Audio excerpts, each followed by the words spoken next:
How's it going, everybody? Welcome back to the channel. After only a week, we managed to hit 12,000 subscribers, which is so insane to me, and I want to thank you all so much for all the support. To celebrate 12k, I'm now going to be doing another what if suggested by one of my Patreons, John Lister, which is, what if Gohan became a Super Saiyan on Namek? Now again, similar to the what if Broly was sent with Goku to Earth, this what if has been done loads of times by many people. The only one I've really partially seen though is the one made by, and I apologize so much if I butcher this, Armolion. And again, I apologize so much if I butchered that. Don't worry, I'm going to try my hardest to really make this what if my own and unique, that way people don't yell at me and say that I stole anything. That's all I gotta say on that matter though.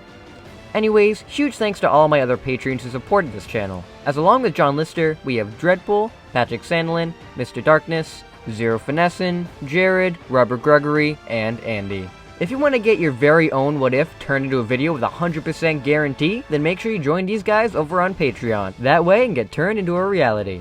And if you guys like this story and want to see it continue, let's see if we can get this part to 700 likes. Once we hit that goal, I'll be getting working on the next part right away. Anyways, let's dive right into this scenario. We begin this series right when Freeza rises, having survived a spirit bomb that was thrown right at him. All of the remaining Z fighters stare up in shock, as this wasn't supposed to happen. There's no way Freeza could have survived that, but here he is, not exactly in the best of moods. In this version, Freeza doesn't shoot directly at Goku, but he shoots a death beam right at Gohan. Gohan doesn't even have time to process what is happening, as he's so in shock by Freeza just being alive. Piccolo has the time to react though, and quickly steps in front of Gohan, taking the death beam straight through his chest instead. Piccolo collapses to the ground in front of Gohan, not moving at all. Gohan stares at Piccolo's body in disbelief. He saved him again. He didn't even hesitate like last time either. He just stepped in front to once again save his life. He shouldn't have had to do that. Just like last time, he was too weak and scared to protect his friend. Now he's died to protect him twice. Why couldn't he have stopped this? Why? Goku tells Gohan and Krillin to run away, but Gohan doesn't even respond. He is shaking in fury, his power rising immensely. Goku can sense this and is confused on what exactly is happening. Freeza notices this too, and begins to laugh over Gohan's pain. This laugh makes Gohan snap. He screams out a loud, agonizing roar that shakes the entirety of Namek.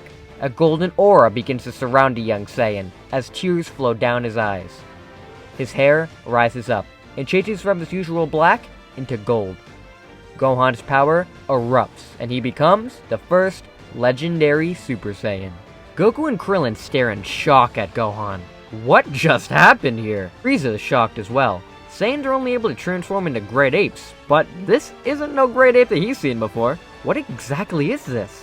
Gohan isn't fully under control like Goku originally was either. He doesn't tell anybody to leave or to get Piccolo out of there. He just lets out a tremendous roar and rushes towards Frieza, decking him across the head in a flash and sending the Emperor flying away. Frieza doesn't even have time to react, as Gohan isn't holding back at all. He is in a gigantic rage, and is acting very similar to Broly.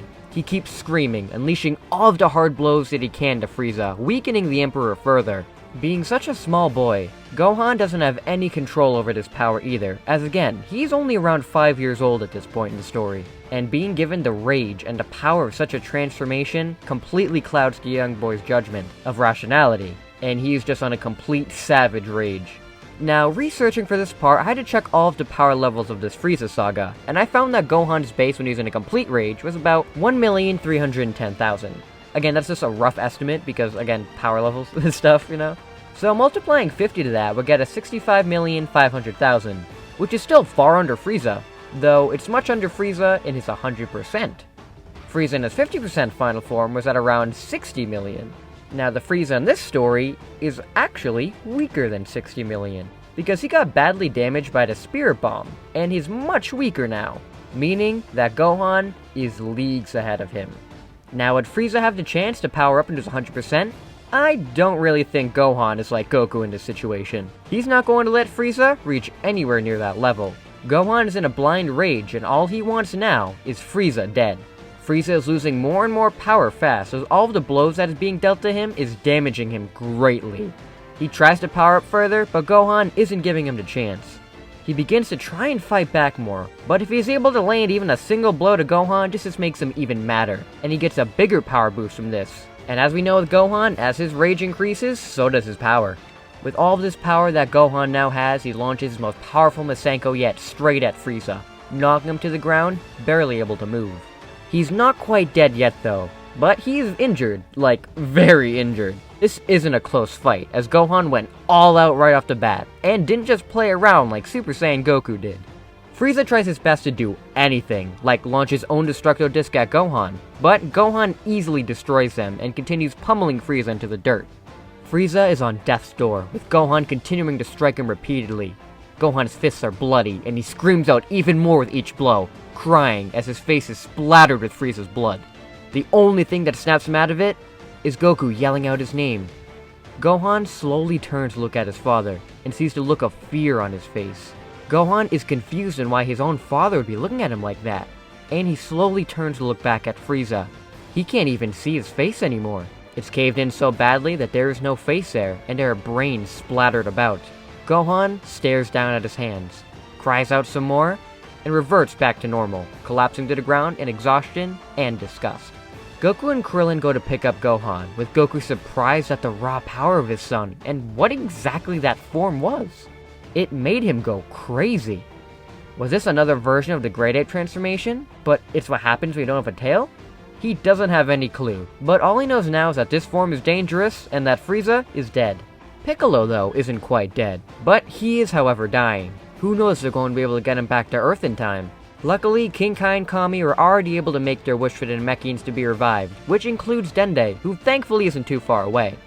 Dende has no need to wish off the Namekians to Earth, since the planet isn't on the brink of destruction, due to Gohan killing Frieza before he had the chance to do anything. The wish that Dende would make would probably just be having the landscapes be returned to normal. Dende makes his way over to heal both Gohan and Piccolo, with them waking up confused. Piccolo more so than Gohan. Gohan instantly rushes over to Piccolo, giving him a gigantic hug, and apologizing for letting him down again. Piccolo asks what happened to Frieza, and Gohan says he doesn't exactly remember so well.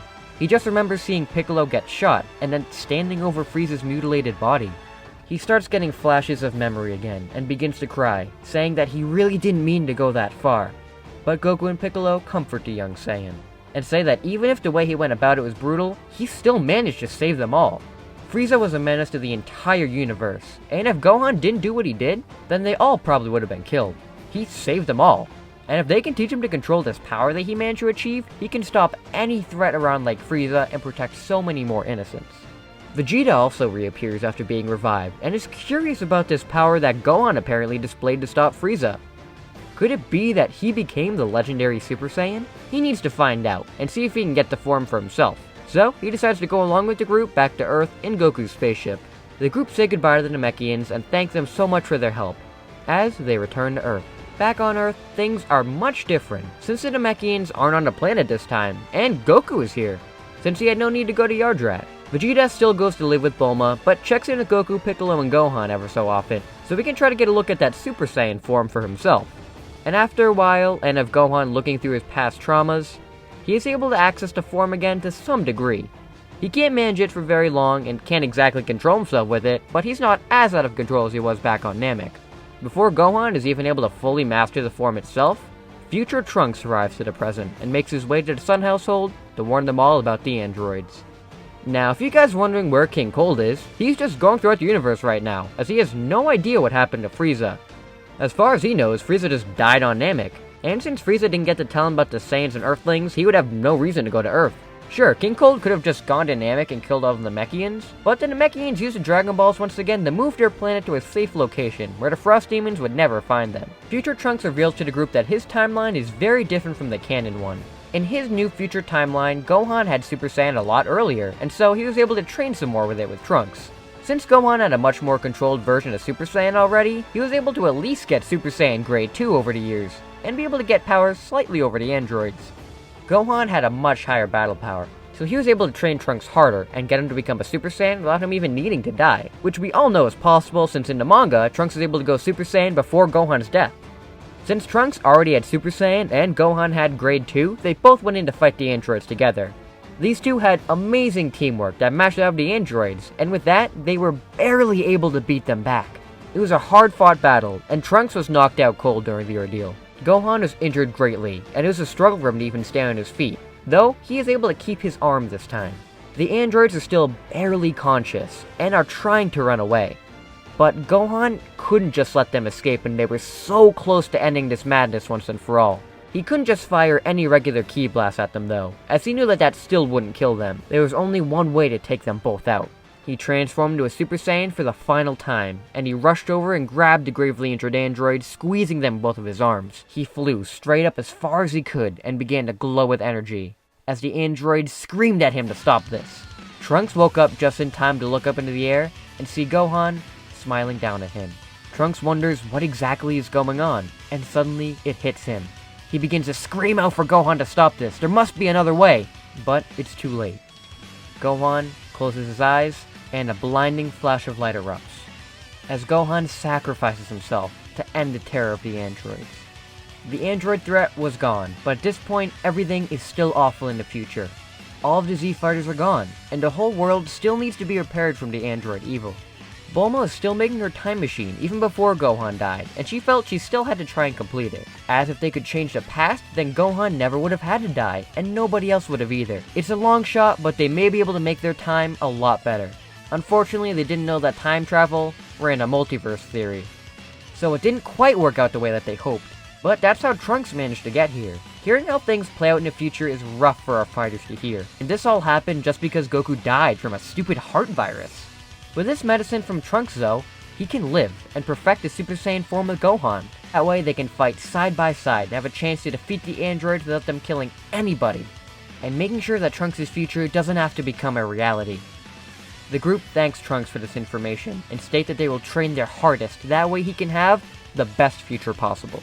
Trunks thanks them all as well, and he departs back to his time, as Goku, Gohan, and Piccolo train harder than ever now, attempting to utilize the Super Saiyan form to its full potential. And that's where we're going to be leaving this episode for right now. Hope you guys enjoyed seeing Gohan get the spotlight and killing Freeza, as I feel he deserved to let his anger out more and have all of that come full circle a lot sooner. Remember, if you guys want to see this part continued, make sure to get this video to 700 likes, and I'll work right away on part 2. Thank you so much for this suggestion, John Lister, and thank all of you guys so much for 12,000 subscribers. I know a lot of YouTubers say this a lot, but it really does mean the world to me. You guys are amazing. And with all that, until we meet again, you guys, see you later!